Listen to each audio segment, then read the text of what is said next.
Байқап отқандай, негізгі мәселе бүгінгі күндағы жер реформасына байланысты талқыға түсіп жатқан мәселелер жөнінде болады.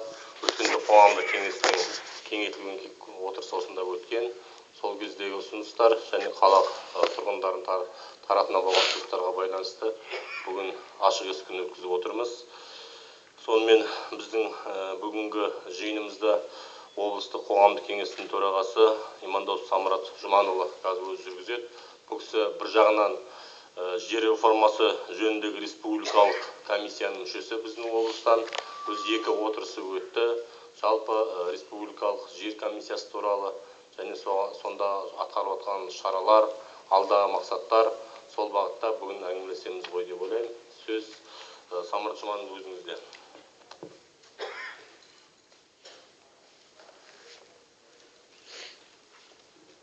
Құрметті кездесуге қатысушылар, біздің бүгінгі кездесуіміздің мақсаты жер реформасына қатысты сіздерді толғандырып жүрген мәселелерді бірлесіп талқылау, ұсыныстарыңыз, айтар ойларыңыз, қояр талап тілектеріңіз болса, емін-еркін білдіріп, ашық әңгімелесіп отыруларыңызды сұраймын. Әрине жер ғасырлар бойына ата-бабамыздан келе жатқан қастерлі дүние, қасиетті ұғым, қазақ төрт түлік малын, бар байлығы мен береке құтын жерде деп бағалаған. Сол себепті ауыл шаруашылығына жарамды жерлерді дұрыс пайдалануды көздеген жер кодексіне қатысты халықтың алаңдатушылығын түсінуге болады.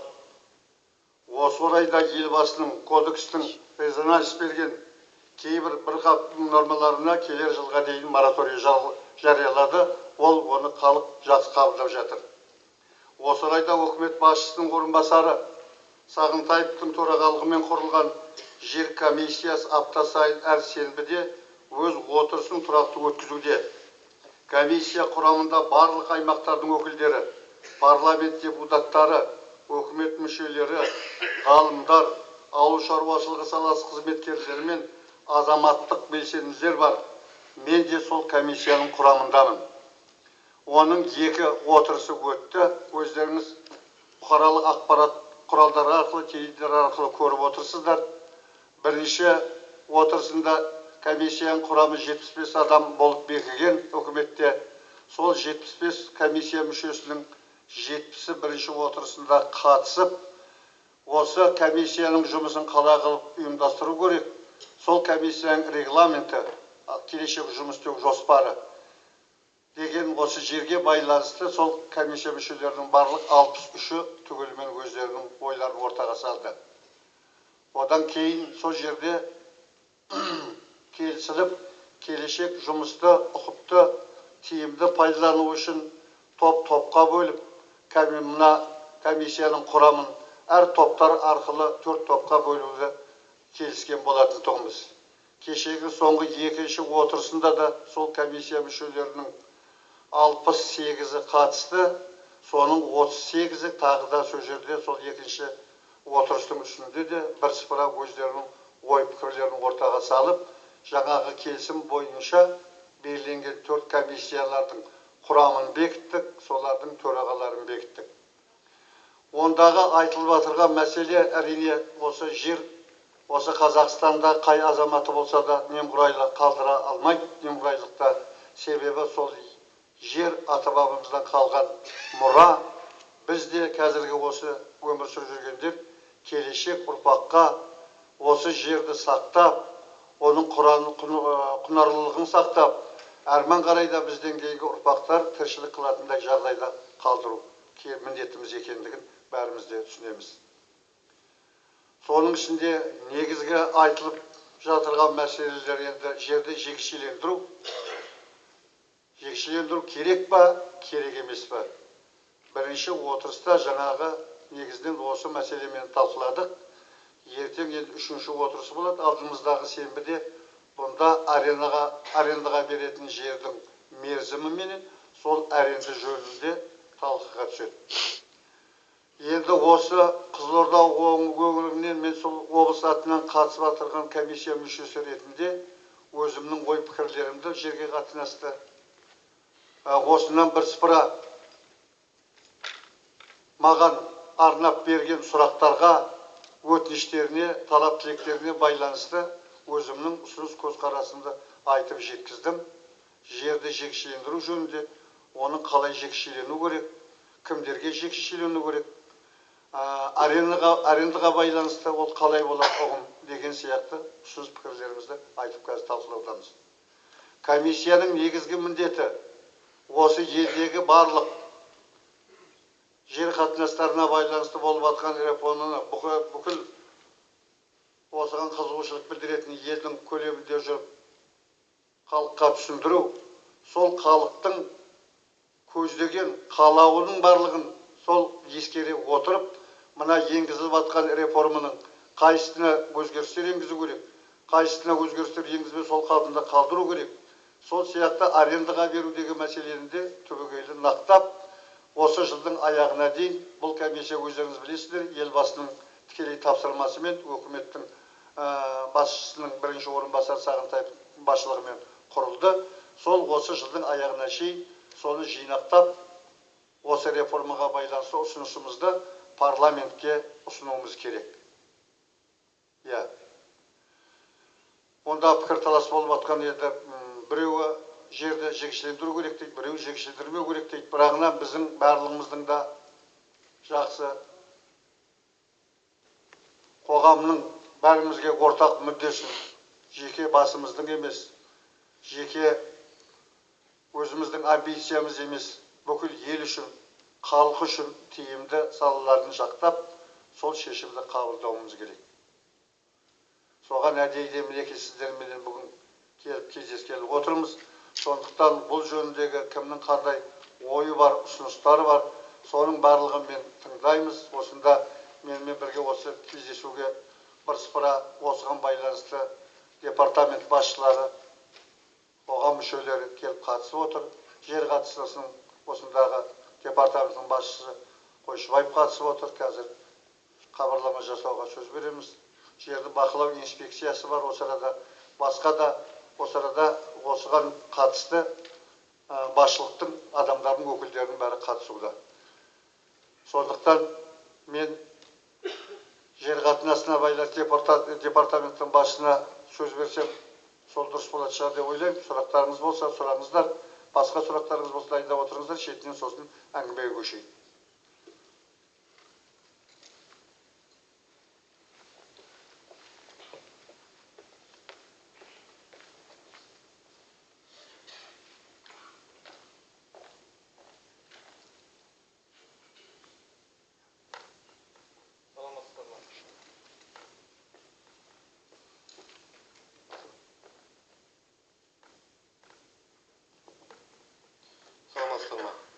Құрметті Самұрат Жұманұлы, құрметті қоғамдық кеңестің мәжілісіне қатысушылар.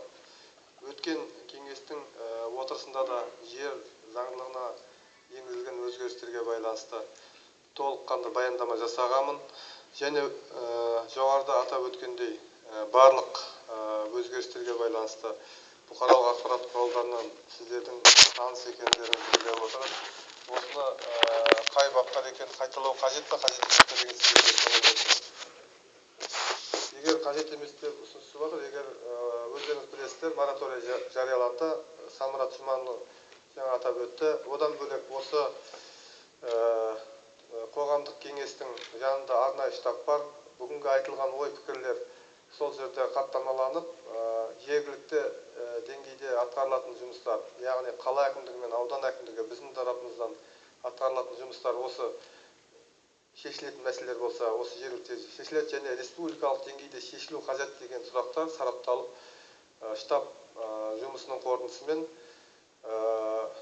Самұрат Жұманұлы арқылы республикалық штабқа жолданатын болады. Одан бөлек қазір барлық республика бойынша колл-центр жұмыс істеп жатыр. Осыған сәйкес Қызылорда облысында да 400-200 деген телефонмен колл-центр орталық жұмыс істеп жатыр. Таңертең 8-ден кешкі 8-ге дейін барлық азаматтардың сұрақ, жауап және осы реформаға байланысты көзқарасын жинақтап жатыр. Қазір бүгінгі таңға 32 адам өзінің ұсынысын білдірді. Қазір сарапталып, негізгі жауап беру жергілікті атқарушы органдағы мәселелер бойынша жауап берілді. Қалған республикалық деңгейде шешу қажет деген мәселелерін қарап жатыр. Енді ашығын айту керек, қазір жер реформасынан гөрі колл-центрге келіп жатқан сұрақтар негізгі жергілікті жердегі атқарушы органға байланысты тұрғын үй мәселесі, саяжай мәселесіне байланысты көп түсуде. Осыған байланысты негізінен жалпы реформаға жүрген орталарыңызда реформаға қатысты ой пікірін білдіру жөнінде айтып жүрсеңіздер деген өтінішім бар. Басқа сұрақтар болса, мен жауап беруге дайынмын.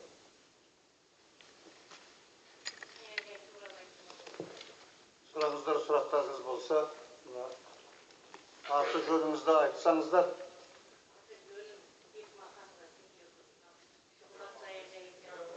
Микрофонға келіңіз.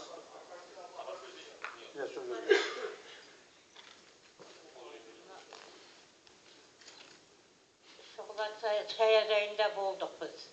98-ші жылы сұраға бардық. Сонымен бірнеше себептермен, бірақ біздің ол жерде монаторий жариялады бізге. Су алып кетті 2 жылдай, одан кейін монаторий жариялады. Бұл жерге там салуға болмайды, үй салуға. Егін егіп саяжай өсіріңдер бақшаларыңды деп. Қожаниязовтың шешіміменен біз сөйтіп жүргенде біздің жерлерімізге жаңағы монаторий бермеген кісілер там салып алған. Барамыз, қайтамыз, біздің бармаған жеріміз жоқ. Жаңағы сұраймыз барғанда, мен сатып алдым, мен жер комитетінен алдым деп айтады ондағылар. Сонымен біз заңменен жүрміз. Легализациядан да өттік. Легализациядан өткізбеді, бірақ битәсілеріміз бәрі бар. Кен полицияға бардық, заңсыз сатты деп. Ол жерде де басшыны сақырып, қарап, мына кісілерді орнына орналастыр деген неміз де бар. Ол да орындалмады. Соныменен былтырдан бері тағы да жаңағы жер комитетімен Ахаттың есігін тоздырып жүрген жайымыз бар. Адвокатымыз бар жалдаған біраз жерлерді. Сосын енді біз жаңағы әйтеуір бала шағамыз деп жүрдік қой, маған жер керек емес тапа қазір. Жасым 70-тен асты. Балдарыма деп баста сол жерден алғанмын. Енді мына яқтан жер беріп жатыр екен, мен ол арайды дауламай-ақ қояйын шұғыланы. Осы бұрынғысы 98 жылғы нем бойынша мына жаңа беріп жатқан жерлерден жер берсе де біз соған ырзамыз. 30 адам біз өзімізді жүрген сорада қалған, бос қалған.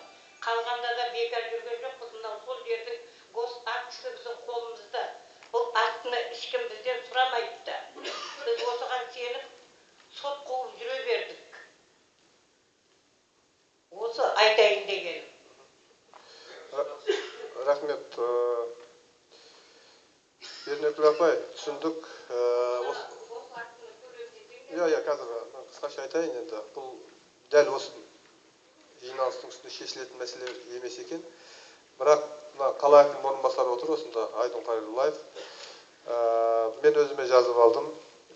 Менің түсінгенім, легализациядан өтпеді дейді, бірақ көп қағазым бар дейсіз. Орнына басқа азаматқа шешім шықты дейсіз. Ол көп қағаз мына ғылыми өндірістік орталық деген бар, біздің 50-ші аптектің артында орналасқан. Сүйіндік Мұхамеджан деген ағамыз келіп отыр, орынбасары. Сол кісі бірге қарап, сіздің көп қағазыңыз қазір жиналыстан кейін алып қараймыз. Сосын сол жерге басқа шешім шықпағаны бәрі осы кісілерде тіркеледі. Көп қағаз алғанда ол орнына басқа автоматты түрде ешкімге берілмеу керек. Оны біз зерттейміз. Жиналыстан кейін қалыңыз, тағы да зерттейміз.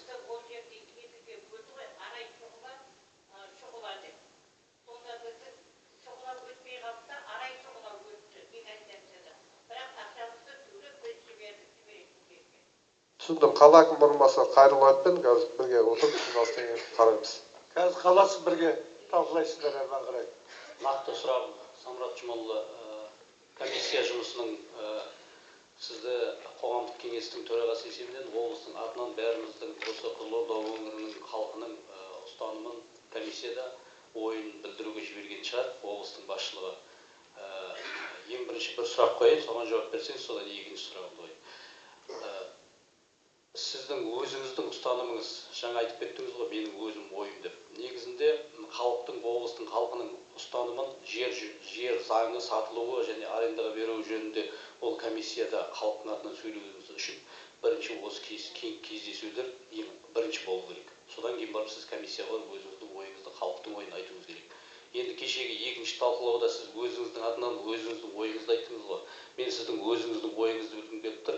Жер сатылмасын, сатыла ма, сатылмай ма деген екінші кездесу болды ғой кеше.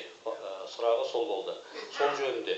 Сосын ендігі болатын арендаға беру жөніндегі өзіңіз ұстанымыңызды білгім келеді. Содан кейін екінші сұрақ болады. Сіз өзіңіз кімсіз? Болат Нұрғожаев, қала тұрғыны. Нұрғожаев. Болат. Жер халықтың байлығы, тіршіліктің көзіне айналу керек. Сол жер арқылы халық тұрмысының тіршілігін жөндеу керек. Ол жеке өзінің емес, тағы да әрмен қарай ұрпақтар сол жалғастыру керек. Жерді жекешелендіру менен арендаға беру деген бүгін шығып атқан заң емес. Ол заң 2003 жылы қолданысқа енген, жұмыс істеп тұрған кодексте заң бар. 2003 жылдан бастап. Ондағы жер жекешелену, арендаға беру. Бірағынан қазіргі кездерде сол 2003 жылы енгізілгеннен бері Қазақстан Республикасындағы жекешелендіруге жатады деп ұсынылған ауыл шаруашылық жерінің мына 13 жылда жекешеленіп тұрғаны 1-2%-ға жетер-жетпес болып тұр. Енді қазіргі кездердегі сол кодексті жекешелендіру, сол заң қабылданғанменен өзінің дәрежесінде оған артқан сенім ақталмаған сияқты, ол өзінің әрмен қарай реформаны талап етіп тұр. Оған өзгерістер енгізіп, оның кейбір баптарына. Соған сәйкес қазіргі 15 жылы ол заң қабылданып атқан жоқ. Сол бұрында 2003 жылы қабылданған заңның баптарына реформалар жөніндегі соған өзгерістер енгізіп атыр, толықтыруларменен. Жер жекешелену керек, жердің егесі болу керек. Жер қазіргі кезде пайдалану принциптерінің барлығы жекешеленген кездерде артады. Енді оның жекешелендірудің жолдары бұрындағы 2003 жылы бөлек, мына ұсынып атырған реформадағы жүйесі бөлек. Бұрында жекешелендіру үшін оның бағасын нақтап анықтау үшін мемлекеттік құрылған комиссия анықтап, солардың ұсынысыменен белгілейтін еді. Енді қазіргі кездерде жерді жекешелендіру үшін мынау кадастрлық бағасы акционға шығарылады, ашық акционға. Сол акциондағы бағасыменен сол сату жүреді. Ашық, мына жалпы барлық халыққа ортақтай белгілі болу үшін. Сөйтіп, сол өтуге жаңа акционға шығарған бағасының өту бағасыменен. Егерде кадастрлық бағасымен ол өтпеген жағдайда, соны қайтадан 2 рет шығарғаннан кейін 3-ші марта оның бағасын төмен қарай түсіріп, кадастрлық бағасы 50%-ға жеңілдегенге дейін сол жүйеде жүргізілетін болады. Бұрында 2003 жылғы жекешелендірудегі жүйе бойынша арендалық 49 жылға арендаға алған арендаторлар, жердің арендаторлары, иеленушілер, уақытша құқық пайдаланушылары, жерді жекешелендіретін болса, оған мемлекеттің белгілеген бағасымен ғана жекешелендіру құқық берілген еді. Енді қазіргі кездерде мына арендаға алған жерді құқық пайдаланушылары сол жерді акционға түспей, кадастрлық бағасының 50%-на жекешелендіруге мүмкіншілігі бар. Бұндағы мәселе не? Біздің ауыл шаруашылық жеріндегі пайдаланып атырған, одан алып тұрған өніміміз, ондағы сол арқылы мемлекетке түсіп тұрған жалпы табысымыз көршілес, мына бізбен мемлекеттермен, Россиямен, Белоруссиямен, басқа мемлекеттермен салыстырған кездерде 5-6 есе еңбек өнімділігі ондағы төмен. Европадағы бөтен мемлекеттермен салыстырғанда 25-30%-ға төмен. Сондықтан қазіргі кездерде оны әрмен қарай жаңа тіршіліктің көзіне айналдырып, реформа жасау үшін ол жерге көп мерзімде салынатын қаржылар салыну керек. Яғни айтқанда инвестиция салынып тартылу керек. Арендалық құқықпен тұрған кездерде ол қаржыларды салуға ондай мүмкіншілік жоқ. Енді жеке меншікке салатын болса, ол кездерде жеке меншікке алған жерді кепілдікке қойылады.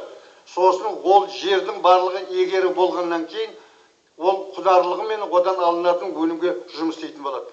Сондықтан менің өзімнің түсінігімде жерді жекешелендіру ол қажет, ол қазіргі заманның талабы. Бірағынан жекешелендіргенде оған пайдаланатын берілетін құқ. Біздің бұрындағы конституциямызда да кешегі қабылданып жүрген жер кодекстерінде жазылған Қазақстанның жері тек қана Қазақстан азаматтары үшін ғана жекешеленеді. Шетелдіктерге жер жекешеленбейді деген. Сондықтан біз жерімізді жекешелендіруден қорықпауымыз керек. Мына сол жерменен айналысып тіршілік қылып жүрген инвесторларға сондай мүмкіншілік жасап, сол жаңағы жерді оборотқа қосуымыз керек. Оның бер жағында жаңағы біздің арендаға береміз деп отырған жерлерде. Аренда деген құқықта ол бұрында да бар. Бірағынан ол кездердегі құқықта ең бірінші 2003 жылғы кодексте 10 жылға дейін деп шектеген. 10 жылға дейін шетелдіктерге. Бірақ соған бір шетелдің адамы келіп соған арендаға жер алмады. Яғни айтқанда ондағы мәселе неге алынмады? Себебі жерге салған қаражат ол 1 жылда, 2 жылда, 3 жылда, 5 жылда ондай қайта қоятында мүмкіншілігі жоқ. Сондықтан жерге салған қаражат инвестицияның барлығы 10 жылдан кейін ғана барып өзін өзі ақтап қайтара бастайды.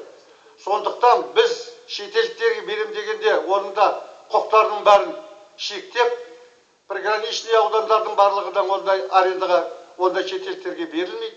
Оның да жаңағы шекарадан қанша жер қашықтықта болып кіріп іштегіден бере алады, оның барлығын ертең заң жүзінде бекітіледі, қайтадан қосымша. Оның бер жағында ол шетелдіктерге берілетін жерлердің барлығы 25 жылға беріледі деген құқықта оларға 14-ші жылда ол да үкіметтің қаулысымен 2003 жылғы шыққан заңға ол күшіне енген.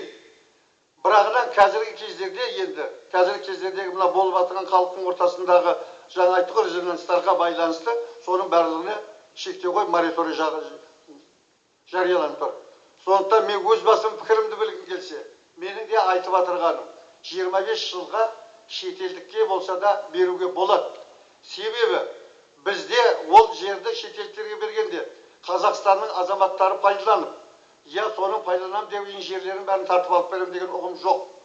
Бізде қазіргі айналымға қосылмай тұрған пәленбай миллион егесіз тұзданып, арам шөп басып, обороттан шығып, айналымнан шығып қалған сол жерлерді қайтадан орталыққа қосу үшін соған байланысты бұл шара бару керек деп есептеймін.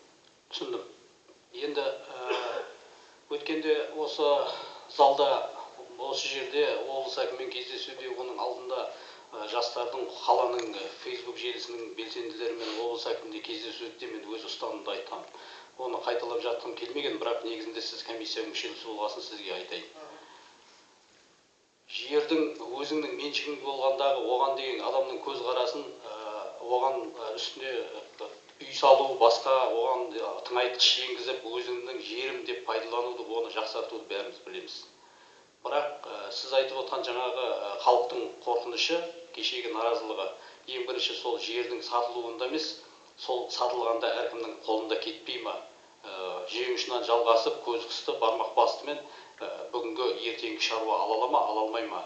Сосын екінші мәселе, сатылған жағдайда қазір өзіңіз білесіз, аукцион арқылы өткенде ол сіздердің комиссияның отырысында да қасыңыздағы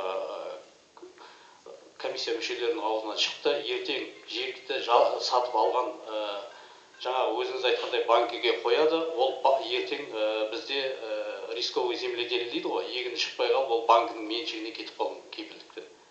Ол бірінші қорқыныш. Екінші қорқыныш, жерді дұрыс баптамаса, күтпесе қайтып аламыз дегенге құзырлы органдар біздің оған қауқары жете ма мәселе сонда. Қала өткені оны осы жерде айтты, қаланың ішінде де басқа жерлерде де берілген жерлер, жаңа апамыз айтып кетті, анау жерде саяжайда тұрып жатырмыз деп. Қаланың ішінің өзінде қаншама жерлер, осыдан сәулет микрорайонында 10 жыл бұрын берілген жерлер бар. Бірақ заң бар, 3 жылда қайтып алу деген. Неге соны құзырлы органдар жаңа өзіңіз айтқандай қайтып аламыз, басқа аламыз десе, соны неге қайтып алмайды? Не халық көзін соны алдында, көз алдында соның бәрін көріп отқаннан кейін қарсы. Екінші аренда мәселесі. Неге өткенде облыс әкімімен бір кездесу болғанда біледі, осы жерде отырған кісілер, бір үлкен ақсақал айтты, неге жерді сатуға, жерді тиімді пайдалануға остырғанда мәжбүр болып отырмыз? Неге бүгін ғана сол мәселе қатты көтеріліп отыр деген әңгіме айтты. Оған да ешкім жауап берген жоқ. Неге мәжбүрміз? Остырғанда жерді сатамыз, арендаға береміз, шетелдіктер береміз, тиімді пайдаланайық, басқа қылайық. Жаңа өзіңіз айтып кеткендей, жер бәріміздің меншігіміз, оны бір адамның да 107 депутаттың да кешегі сіздердің 36 комиссия мүшесінің де оған сатылсын, арендаға берсін деуге құқығы жоқ. Ол тек референдум арқылы шешілу керек. Өйткені ол жалғыз менің, сіздің, балаларымыздың болашағымыз, осы елдегі барлық халықтың болашағы. Сол ұрпақтарының ата-бабамыздың аманат етіп кеткен нәрсесі. Жанқожа мен Сартайдың қан төгіп қорғаған нәрсесі. Оны біз қазір шешім шығарып сатамыз, я болмаса басқа қыламыз деуге ешқайсымыздың да құқымыз жоқ. Сондықтан менің сізге айтарым, ол жалғыз менің көкейімдегі нәрсе емес, оны біз өткенде депутаттарға да айтып жібердік, олар да айтамыз деді, сол мәселемен келісті. Сол жерде жаңағы заң туралы айтып жатсыз. Осыдан 2004 жыл ма артық бұрындары шыққан заң, ол осы уақытқа дейін істеп келе жатқан деп. Балайым осы юстицияның, областной юстицияның бастығы болған Балайым Абайдың өзі сол жерде айтты. Жер туралы заңда, әсіресе мына 20 кодекстің 20 статьясында Серік Теңізбаев деген жігіт осы жерде 14 өзгерісін берді. Сол жерде сол заңды айтқан кезде жер туралы заңның 20 статьясында жерге меншік құқығы Қазақстан Республика азаматтарына, азаматтығы жоқ адамдарға және шетелдік азаматтарға беріледі деген. Жазылып тұр, таңба тастаған. Соны айтқан кезде ол кісі айтты, заңға кәдімгі қате кеткен деді. Сол жерде заңға қате кеткенде сол юстиция. Мен айтсам оны, мына жерде отырған бір көшеде сауатсыз адам айтса, юстицияның бастығы қалай жұрттар көшеге шығып наразылығын білді, бір-бірін дубинкамен ұрып атқан кезде ол заңда қате кетеді.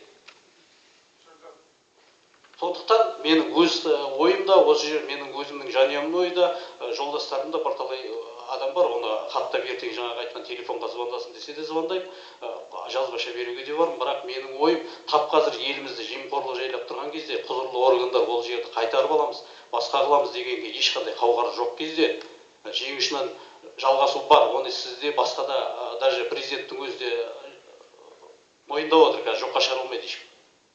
Сол кезде біз жерді сатамыз деуге, пәленбай жылдан бері қазақтың жері болған, осы жерде аштықтан да, басқадан да, небір нәуметтен осы жердің арқасында қалдық. Жалғыз қазақ халқын емес, ол басқа ұлттардың бәрі осы жерге келіп, сол жердің арқасында малын егіп, егін егіп, соның арқасында аман қалдық. Оны бүгінгі күні сатамыз, Қытайға арендаға береміз. 1% Қытай 20 миллион бола ма, қанша болады?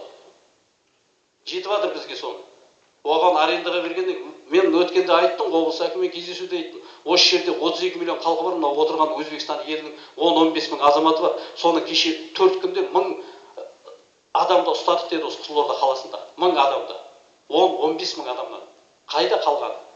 Соларды реттей алмай жүргенде Қарақытайдың реттейміз, ертең келгенде солар тәртіппен жүргіземіз деу, меніңше қазір ерте. Қазір міне сізге мен түсіндіріп айтайын.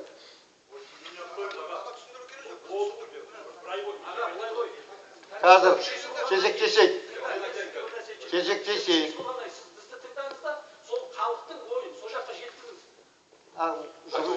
Жалпы жүрмей ғана өшікте тұр. Кезектесіп айтамыз. Ол құсап болса. Жарайды. Айтыңыздар. Сіз кім екеніңізді айтып жүріңіз. Ер жігіт ұлы Әділхан деген осы қаланың тұрғынымын. Және мына қайталап айтып жүріңізші, еспей қалдым. Ер жігіт ұлы Әділхан. Қаланың тұрғынымын, Қызылорда қаласының. Жалпы мамандығым экономист. Мына ауыл шаруашылығында бұрын ертеректе кеңес үкіметінің кезінде біраз жыл қызмет істегенмін. Кейіннен мынау 2005 жылдан бастап осы Қызылорда қаласының маңында жеке шаруа қожалығын ашқанмын. Жер мәселесі бойынша бұл дауласатын нәрсе емес. Біздің алдағы ұрпағымыздың бәрін жинап алып, барымыз бар, болашақ туатынымыз бар, бәріміз жиналып барып мәслихат ашсақ, мысалға. Сонда жөн болар еді. ол болашақ ұрпақтың сыртынан тон пішіп, біз мына жерді сатамыз дегеніміз ол негізі ақылға қонбайтын нәрсе. Логически дұрыс емес нәрсе. Біреудің сыртынан шешім шығаратын. Оны бірден қойыңыз. Екінші, мынау 2003 жылғы жаңағы сіз сипалап айтқан жер кодексі бұнда да жазылған. Жерді қадірлеу керек, қастерлеу керек, күту керек. Сосын мынау инспекция бақылау керек. Осының бәрін дұрыстау керек. Осын мынауған беріледі, мынаған берілмейді деп онда да жазылған. Бірақ енді сол берілген жердің өзін, мысалға мынау өндірістік жаңа кадастр бөлімі. Айыске салды, басқаға салды деп, мына бүкіл дашылардың, үйлердің, мына белкөлдің бар, мына нең бар, наурыздың бар, бәрін бар, бірімен бір қырқыстырып жатыр. Ол неге? Себебі жер жеке меншікке айналғаннан кейін ол пайданың көзіне айналады. Ана пайда тапқысы келеді. Қазір қараңыз, жер кадастрымен мына жер бөлімі комитетінің инспекцияның маңына барыңыз. Машинадан шетелдің жаңағы жиптерінен кіре алмайсыз ана жерге, конторға. Себебі ол қаяқтан келіп жатыр. Соны жерді сатқаннан кейін, соның үстінен пара алғаннан кейін, содан пайда алғаннан кейін келіп жатыр. Болмаса сол айлығына солар сонда жиып ала ма? Я болмаса әке шешесінің байлығы бар ма? Ұсынысыңыз қандай? Ұсыныс жер сатылмайды. Жалға тек қана Қазақстан тұрғындарына ғана беру керек. 25 жылдан бастап тұрғандарға. Шетелге еш уақытта жалға да берілмеу керек, сатылмау да керек. Ал енді мына біздің айтайық тағыдай. Жерді кім мысалға жақсылап өндіреді? Сіз жеке меншікке айналса жақсы өндіреді деп отырсыз ба? Сіздің де анау кәсіпкерлеріңіздің ішінде қалай болып жатқан шет жағасын халық біледі. Мысалға. Ал енді мынау Қытайдың деген қазір Қазалы ауданында, Арал ауданында құмның арасында толып жатыр. Жердің астына кіріп, жердің үстіне шығып жатыр. Соны осы жердегілер білмейді деп отырсыз ба? Мына кодекстің жаңағы 15-16 бабы бұзылып, прокуратура осы жердегі облысының қаладан бастап, облыстық сотына дейін бәрі біліп отыр. Ол кепілдік бермейтін болса, әкімнің шешімі кепілдік бермейтін болса, мемлекеттік госакты тіркелген кепілдік бермейтін болса, 10-15 жылдан кейін тартып алатын болса, ана кісі жүр әлі мысалы жаңа көрсетіп бар. Сол сияқты осы жерде мыңдаған адам жүр. Ол кепілдік бермейтін болса, ол заң не керегі бар? Біз депутат сайлап не керегі бар? Қаншама ақша шығындырып. Егер біз мынау кодексті ертең өзгертеміз, түк те болмайды, қайта одан сайын жаман болады. Өйткені сыбайлас жемқорлық деген етек алған қазір бізде. Сондықтан ол ешқандай да пайдасы жоқ. Тек қана ең біздің қалғанымыз жер. Мысалға біз әскер ұстап отырмыз. Не үшін ұстап отырмыз әскерді? Осы қазақ халқының мемлекетіміздің жерін қорғау үшін ұстап отырмыз. Егер оның бәрі ертең жеке меншікке кетіп, ана кейбіреулер шетелге көшіп кетіп жатыр жерді алып. Ол шетелдің азаматы болып кетті. Сіз ойлайсыз әбдірді. Қазір мына жерде осы Қызылорданың өзінде Қытайлар сатып алып жатыр. Менің өзімнен де келіп жер сатып аламын деген 3-4 жылдан бері. Соның бәрін ұстап отырасыздар сіздер. Өздеріңіз ойлайсыздар, ол халық түк білмейді, біз білгішпіз деп. Халық көріп отыр ғой, сосын барып ашынады. Ал егер мысалға үндемей-ақ қояйық, сонда не болады? Ана Бабажан Сарсаяқты Қазалға барып қорған салған. Сол Жаңғырға батыр шықпаса мысалға, кәдімгі жерде я өзбек, я түрікмен отырмай ма мысалға? Соның жері болмай ма мысалға? Ал енді сіз жай ғана ойлаңыз. Мынау Қызылорда облысы, мына Қарағанды облысының, Жезқазған облысының жерін арендаға алып, жақсы білесіз. Сонда Жезқазғанға, Қарағандыға, Қызылорда қандай пайда беріп отыр? Осы аренда алған жерде. Мынау мұнайдан бір тиын ақша бере ме? Біздің екі облыс бір қазақ елінің. Бір-біріне жанашып, жаңағыдай пайда түсірмейді көмек. А сіз Қытай келіп, бізді жарылқайтайсыз. Оны ешқандай жарылқамайды. Бізді құртады тек қана. Біздің жерімізді. Мына күнде ракета ұшырып жатқан жоқ па байқауға? Орыстар бізбен санасып жатыр ма? Ана гиптер түсіп жатыр. Гиптердің ақшасын бізге беріп жатыр ма? Ең аяғы біз байқауға кіре алмаймыз. Ұлықсатсыз. Солардың ұлықсатсыз кіре алмаймыз. Сонда не жағдай? 25 миллион гектар жерімізді қанша әскерін ойнатар десе ойнатып жатыр. Ойнағын шығарып жатыр. Россияда неге істемейді соны? Нақтайық. Соны айтамын. Сол жерді сатқанның кесірінен Енді сіз жерді сатуға қарсысыз. Қарсы. Арендаға да беруге қарсысыз. Қарсымын шетел. Жақсы, рахмет. Рахмет. Келесі. Өзіңіз таныстырып жіберіңіз. Өтепберген Едіге Сырдария ауданынан келіп отыр. Менің қояйын деген сұрағымды алдымда іншек қойды, Өтепберген Едіге. Мен біріншіден сіздің көзқарасыңызды білгім келген. Оған қандай сіздің позицияңыз, не ұстайтыныңызды өзім сұрақ қойып айтып ол іншек қойды. Сол себептен мен өз қанағаттандым. Бұл жерде бір-ақ түсінік бар. Қазір осыған халық пен билік екі түрлі түсінік қалыптасты. Халық сатпасын дейді. Үкімет қалай да болғанда халықтың жаңа алдасын, арбасын өтірік және жасасын, сонымен не болғанда сатумен жаңа аренданың несін жасау керек. Осындай қанша халықта өстіп иіріп алып, өтірік айтып. Болмайды бұлар. Мен өзім сояқтан Сырдария ауданында 200 гектар жер күріш егіп даже. Бар жағы, ненің бәрін эксперименттей ма? Соның бәріне өткен адам. Мен жеке өзім жұмыс істеймін деп, бір өзім 200 гектар күріш ектім. Сонда бұл неге жалғыз өзі фамилиясын көзін шығып айтпай ақ қойын. Бірақ ауданның әкімі неге бұл Өтепберген бір өзі 200 гектар күрішті? Неге совхоз неге екпейді 200 гектар күрішті? Неге бір өзі кетіп мені совхоздан жалдап отқан тракторымды, жалдап отқан комбайнымды бір күнде айдап кетіп, менің, мысалы енді өзіңіз білесіз, күріш 12 циклда операция жасау керек. Мен сол кезде білетін совхоздың директорлері 4 неден артық не жасамайды операция. Мен 8 операция жасап, күрішімді қандай бапта қақтап ектім. Менің ана жайғап тұрған күрішімді күнде барып көріп жаңа ауданның әкімі, аяғында бір күн барып жалдап алдынан ақша беріп, комбайнерлерге бердім ақшаны. Мен директорға бергем жоқ. Комбайнердің өзінің қолдарына беріп, 4 жатқын әкеліп орғыздым. Енді бастырайын десем, жаңа совхоздың директорлері уже біліп қойған мені 2 күнде жаңа өтті күнде пайдаланып жұмыс істеген. Ендіге бар жерде машинасымен немен милициясымен тұрып, арғы жаңа неден перезден өткізбейді жаңа нелерді. Міне сол біздің бар үкіметтің қазір осы тұрғанда пиғылы да сол, бар істеп жатқан тірлігі де сол. Одан ештеңе өзгерген жоқ. Ағау, жер сатылмасын. Мен міне осыда бір өзім кетіп қой жоқ. Мен осы ағайындардың сөзі жинақтап келіп бір қағазға түсіріп отырмын. Міне, мен сізге қазір беремін бұны. Үкіметке неге бересіз? Менің өзім ойым енді.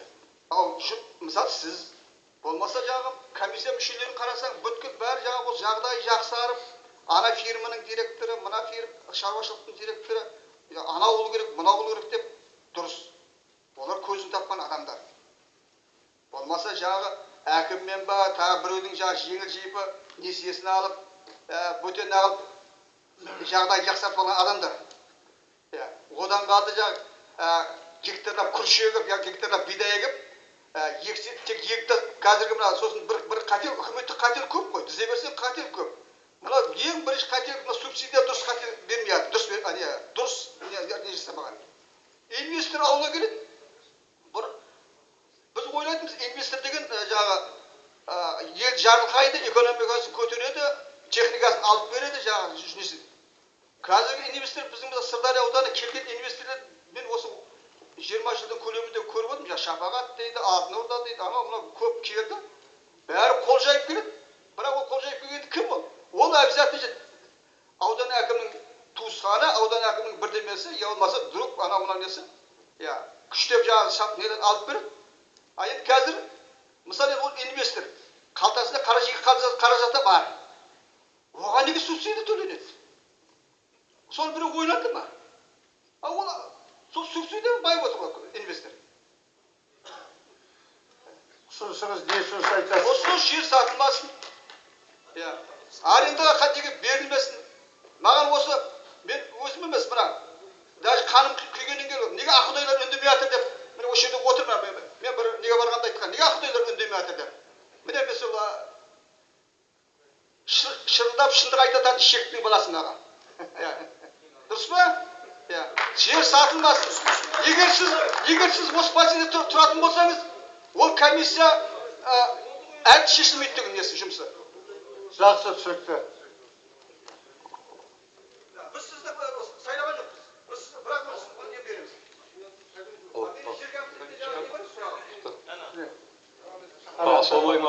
Асолайымдер. Ана Шақмарданға бер қазір. Мынау жаңа біраз әңгіме айтып жатсыз ғой, оның бәрін енді. Сіз кімсіз? Яғни қайталай беру. Менің есім Малынбай Кенжебек, Найманның баласының Ақтай емеспін.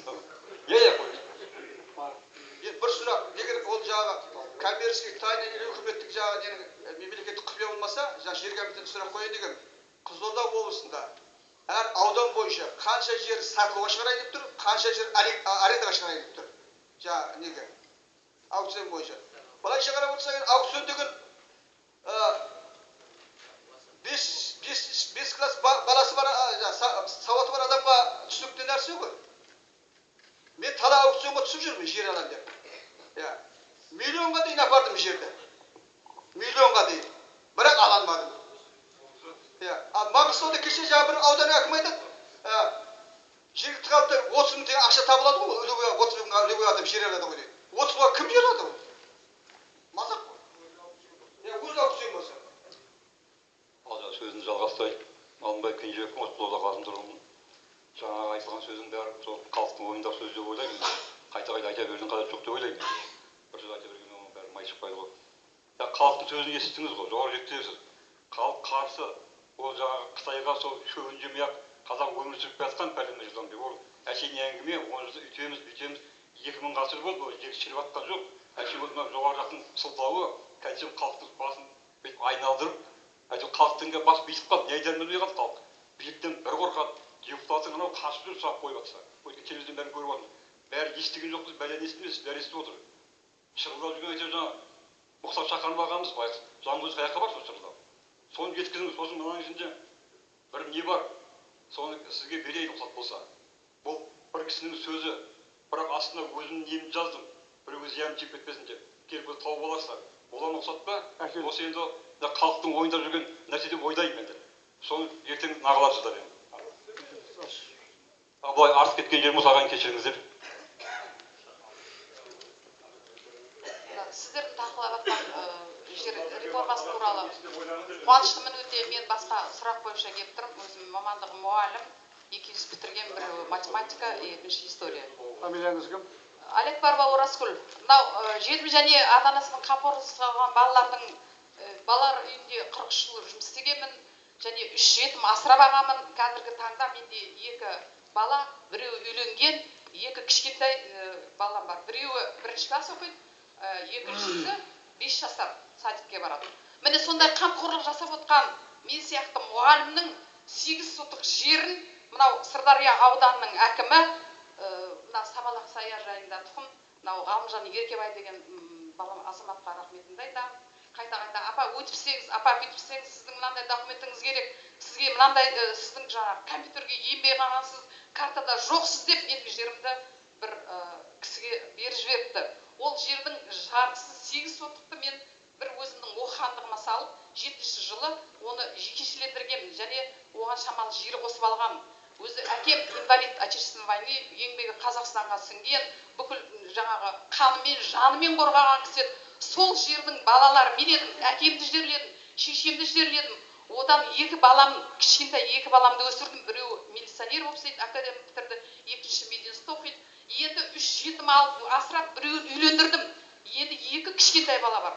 Патронаттық тәрбиеге алғаныма 1 жыл болып қалды. Сондай еңбегімді сіңіріп отқан алақандай 8 сотық жерімді мына Сырдария ауданының әкімі сөйтіп беріпті. Мынау Ғалымжан Еркебай деген болса рахметімді айтамын. Қайта-қайта рахметімді азамат екен. Апа өтіпсеңіз, апа бүйтіпсеңіз деп кішкене кеңесін айтып жатыр. Қанша институт бітіріп оқығанмен мен жер мәселесі туралы ештеңе білмейді екенмін. Сондағы бар маған айтқан несі уәждері, сіз картада жоқсыз, сондықтан оны сатып жіберген. Неге сатады? Храпонап кетті ғой, ештеңе істей алмады қазақ. Дұрыс айтады, жаңа кісілер айтып жатыр. Халықтың басшылар кетеді. Бірінші басшылар қалталарын толтырады. 15 жыл салдым бір тамды.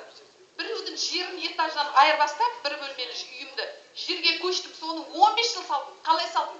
Оны әр отпускіде біресе фундаментін құям, келесі жылы оны көтерем, оның келесі жылы оның төбесін жабам, келесі жылы терезесін салып, одан келесі жылы есім. Сөйтіп 12-15 жыл салып кірдім, ол дачым болды мен.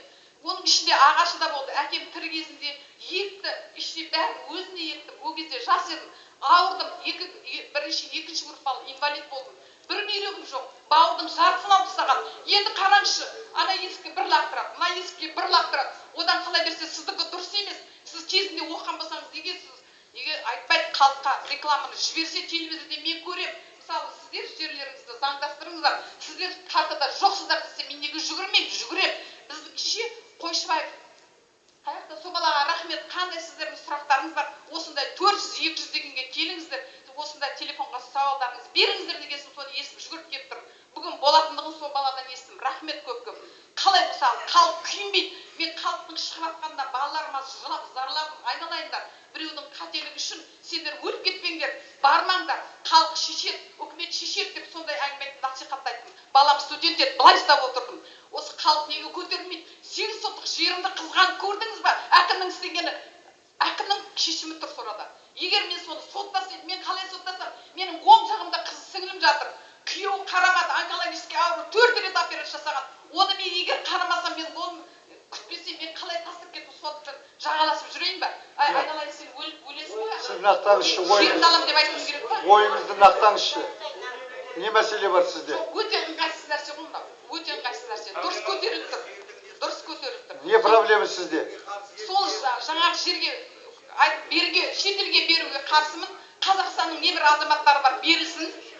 Соларға берілсін Қазақстанның азаматтары. Игеретін азаматтар көп, қалталы азаматтар көп. Біздің қазақтар еңбек етсін, тіршілік етсін. Оған қарсымын. Ал екіншіден мен жаңа мәселемді шешіп беріңізші.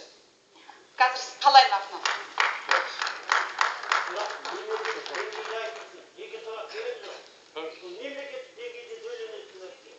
Мен Ысқақұлы Сақтап берген зейнеткермін. Елде өскен шаруаның баласының жер қадірін білем. Қазір қалада тұрам. Жер қадірін қазіргі мынау жас шенеуніктер біле бермеуі мүмкін. Өйткені олар әдебиет оқымайды. Егер абай жолын сосын мынау дарабозды оқса, мемлекеттің тарихымен және жердің тарихын білген болар еді. Бұл бір нәрсе. Екінші мәселе, кеше біз отан соғысында соғыстық. Миллиондаған адам жоқ болды. 1 сантиметр жерге қанша боздақтар қан төкті. Жай ғана Қошқарбаевты айтайын, 300 метр жерге 8 сағат еңбектеді. Мінекей жердің құны қайда жатыр? Адам өмірінің құны қайда жатыр? Бұл екінші. Ал енді жаңа мына саясатта айтылмады, шетелдердің барлығы Англия, Франция, бұның барлығы Австрияның бәрі жер сатып жатыр дейді.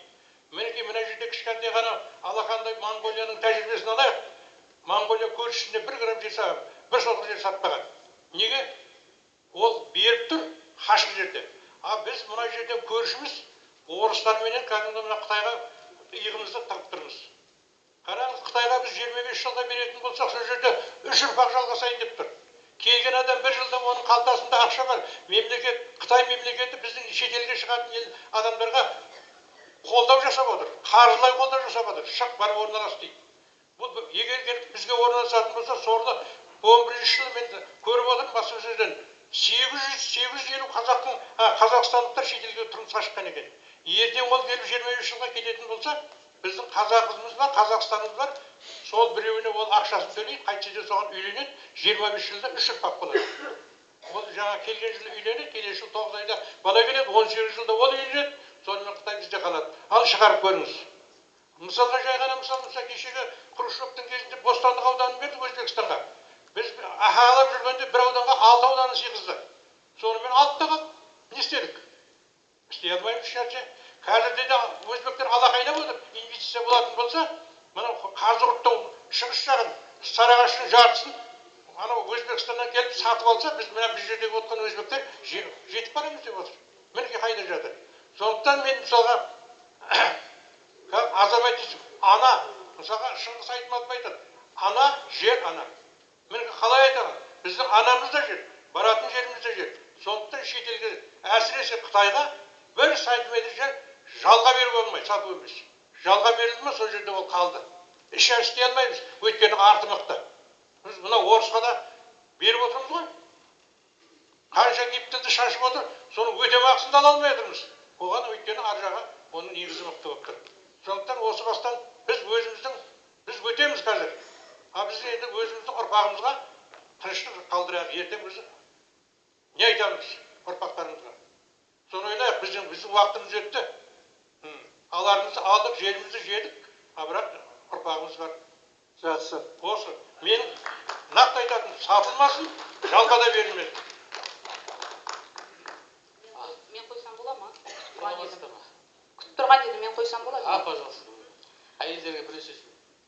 Қызылорда облысы бойынша жалпы социал-демократиялық партиясының төрайымы есімім Ләззат болады. Сізге сұрақ. Мен заңгер ретінде білемін, бізде Қазақстан Республикасында көптеген қабылданып жатырған заңдарға мораторий қабылданып жатыр. Алайда ол мораторийдің біткені туралы ешқандай да хабарламалар болмай, қарсылық туындаған заңдардың барлығы кейіннен өзінің күшіне үнсіз-түнсіз еніп кетіп жатыр. Комиссия сол туралы қандай жауап бере алады? Қандай нақтылықтар бар ертең халықтың алдында? Мораторий 1 жылда бітеді, алла бұйыртса, келесі сәуірде. Есіміңіз кім дедіңіз? Ләззат.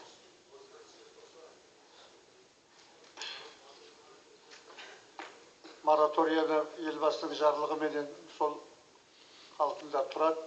Оған дейін жаңа мен айтып отырмын ғой, сол елбасының тапсырмасына сәйкес үкіметтен жаңа 75 адамнан тұратын. Онда да социал-демократия партияның да өкілдері бар.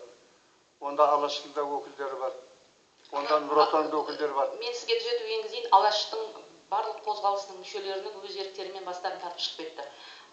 Біздің партияның төрағасы да 2 отырысқа да қатыспады. Енді мен сізге сұрағыңызға жауап берейін деп жатырмын. Мен айтып отырғаным сол мемлекеттің белгіленген комиссияның құрамында болды. Олар өзі шығады, келеді, әркімнің өзінің құқында, оны ешкім заставлять етпейді. Бірағынан оны жасырын түрде болып жатқан жоқ, ол комиссияның отырысы. Сондай қатысуымен талқылаумен болып жатыр. Егер ол талқылауды оның ішінде болдым, айтқан ұсыныстардың бәрінде болдым. Ол ұсынысты орындау үшін ондай ұсыныс өтетін ұсыныс емес енді. Нақты мораторий жөнінде жауап берсеңіз. Мораторий жөнінде. Мораторияның өзінің белгіленген күні бар, сол күніне шейін күшін жоймай тұрады. Соған дейін біз мына комиссия елбасының тапсырмасына сәйкес мына кодекске енгізіліп жатырған өзгерістердің барлығы мен құжаттардың бәрін дайындап парламентке бекітуге ұсынуымыз керек. Сол парламенттен бекіп шыққанға шейін мораторий күшінде. Сол уақытына шейін. Рахмет. Қазіргі таңда 75 адамнан құрылған комиссияның 68 мүшесі қалды деп отырсыз. 68 қалды деп отырған жоқпын, қатысқанын айтамын. 24 сәуірден бастап 21 мамырдың арасында Қазақстан Республикасы бойынша біршама облыс орталықтарында үлкен халықтық көтерілістер болды. Ең оның ішіндегі көп орын алғаны 10 мыңнан аса жиналған Атырау облысы және 5,5 сағат Қызылорда облысын бас алмауы болды. Сол себепті халықтың наразылығын біле отыра комиссия құрудың қандай қазіргі таңда қажеттілігі бар. Халықтың оған қарсы екенін біліп отырмыз және жер ол тек қана халықтың мүдделі мүлкі екенін білеміз. Ол үшін 75 адам болсын, 750-ден аса қосылған адам болсын, бүкіл халықтың мүддесін бір ауыздан қорғап шыға ала ма? Сіз социал-демократия партия деген бүкіл халықтың атынан айтуына сізге де онда құқық берілмеген. Мен сізге өзімнің сұрағымды қойып отырмын. Мен сұрағыңызға жауап берейін. Халықтың атынан пайдалану үшін оның құқысы лауазымы болады. Жаңағы комиссияның мүшесінің ішінде де болды ғой адам, сіздердің өкілдеріңіз. Ол қатыспаймын деді, оның еркінде, мысал үшін. Ешкімде айтып жатқан жоқ. Бірағынан ол комиссияны мен құрмаймын, мен құрған жоқпын. Қызылорда облысының комиссияға мүшелікті бізде Қызылорда халқының облысында бірде-бір халықты бір ауыздан таңдаған жоқ қой. Сол себепті қазіргі таңда комиссия халықтың атынан құрылған жоқ қой. Үкіметтің комиссиясы. Үкіметтің комиссиясы, үкімет жұмыс істеуге тиісті, сол комиссия құрамында жұмыс жасаймыз. Әңгімесі жоқ. Үкіметтің заңды қабылдамауға бағана айтып кетті, мен де нақтылайын. Тек референдум жеткілікті еді. Қазіргі таңда онсыз да экономикамыз құлдырап бара жатырған шақта 75 адамды қайта-қайта апта сайын Астанаға қаражат құртып алдыртып, жерде осындай жиналыстардың өткізудің қаншалықты пайдасы бар? Оның пайдасы бар, жоғын сіз беретін баға емес ол қазір. Оны айтып тұрмын ғой, реформаға байланысты мәселе. Соған бүкіл елдің міне сіз айтып отырсыз ұсынысыңызды. Мен ертең комиссияның талқылауына шығарамын. Және бір сұрақ, сіздер инвестиция деп жатырсыздар. Бізде Қызылорда облысы бойынша көптеген инвесторлар осы уақытқа дейін 25 жылдан бері мұнай және газ саласына тартылып келеді. Бірақтан да ол жақтағы жұмыскерлердің жұмыстық пайызы алып жатырған еңбек ақылық пайызы ешбір уақытта шетелдіктерден асқан емес. Және басшылық орындарды әрдайымда мәртебелі орындарды алатын да шетелдіктер. Егер де біз жерлерді де инвесторларды тартатын болып жатырсақ, ол жақта Қазақстан тарапынан жұмыс істейтін жұмыскерлердің пайыздық мөлшерін, еңбекке төленетін ақыларын қамтитын қандай да бір заң мен кепілдіктер бар ма? Түсіндім сұрақтарыңызды. Қазір бәрін тыңдап болайын, сосын бара жол айтамын. Енді мен әрқайсымыз ондай диалогқа кететін болсақ, оның аяғы болмайды. Айтатын ұсыныстарыңыздың бәрін тыңдап болайын, сосын өзімнің түсіндіре алғанымша, сосын түсініктеме берейін мен. Тыңдап отырмын. Құрметті Сәке, менің есімім Манис Нұртаев, осы қаланың тұрғынымын. Енді жер мәселесін қозғағанда негізі тарихқа жүгіну керек. Тарихымызда 17 жылы ұлы көтеріліс болды. Сонда алдындағы сол 17 жылға дейін болған байлардың жері халыққа деген ұранмен ғана сол революция жеңді. Сонан кейін Сталин басқарып, бір жердің 1 квадрат метрін ешкімге арендаға берген жоқ, ешкімге де сатқан жоқ, шетелден инвестиция әкелген жоқ. Бірақ сол жаңағы соқамен қалған Россияны, артта қалған Россияны сол өзі кеткенге дейін атомдық Россияға, яғни Совет үкіметіне айналдырып кетті. Сондықтан бұл жердегі не? Мен ойлаймын, бұл жердегі жер сатылу мәселесі біздің Қазақстанның несінде байлар пайда болғаннан кейін барып бұл мәселе көтеріліп отыр, жекешелердің деп. Бұған дейін Совет үкіметінде де, кеше Қазақстан кезінде де жер халықтікі болады. Сондықтан мен түбегейлі өзім семьям атынан, өзім атынан жерді сатуға да, арендаға беруге де қарсымын. Бұл бір. Екінші, жаңағы айтып келатсыздар, 2003 жылдан бері жер кодексінің несі жұмыс істеп келатыр деп. Мен айтамын, ол кодекстің жаңағы баптары жұмыс істемейді. Мінекей, Қойшыбаев жолдас, тұрыңызшы орныңызда. Жоқ, көріп отыр, осы айта берсейші, онда не жұмыс бар? 2008 жылдың 18 ағысынан бері көтіп алған 300 гектар жерді балық өсіруге мына тоған шаруашылығы деген бар. Сол жерден сұрап келатыр. 2008 жылдың 18 ағысынан, тамызынан бері. Онан кейін қанша әкім өзгерді? Білдіңіз ба?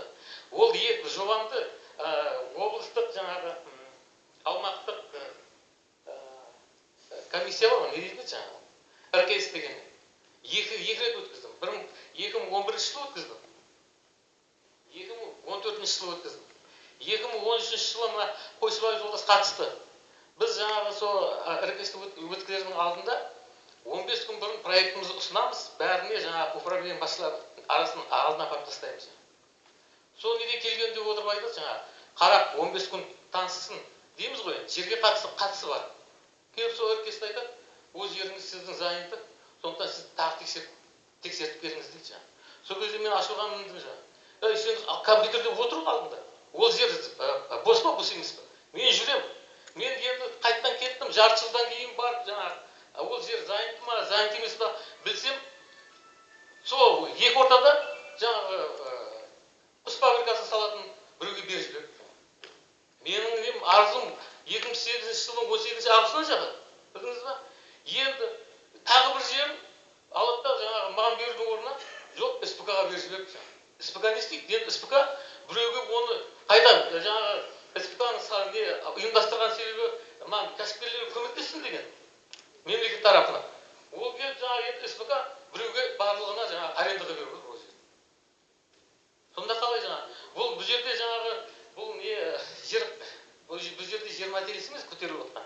Бұл жаңағы мына үкіметтің, жаңағы акиматтың дұрыс жұмыс істемеуі. Білдіңіз ба? Жаңағы сосын мен айтар едім, акиматтағы госслужбада отырған. Мен білем жаңағы өзім 3 жыл істедім. Шалқыматтың кезінде де облыс акиматта істедім. Онда шамалы жұмыс жүретін.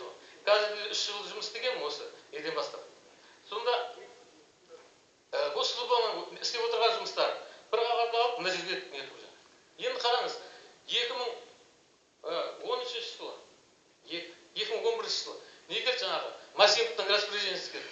Инновационный ауыл шаруашылығында инновационный проектіні жергілікті бюджеттен қаржыландырсын деген. Жаңа сентябрьдің 16 күні келді. Сентябрьдің ішінде қабылдандар деп. Соны жарты жыл жүріп мен қабылдата алмадым. Мен одан кейін жұмыстан шығып кеттім. Сол не 15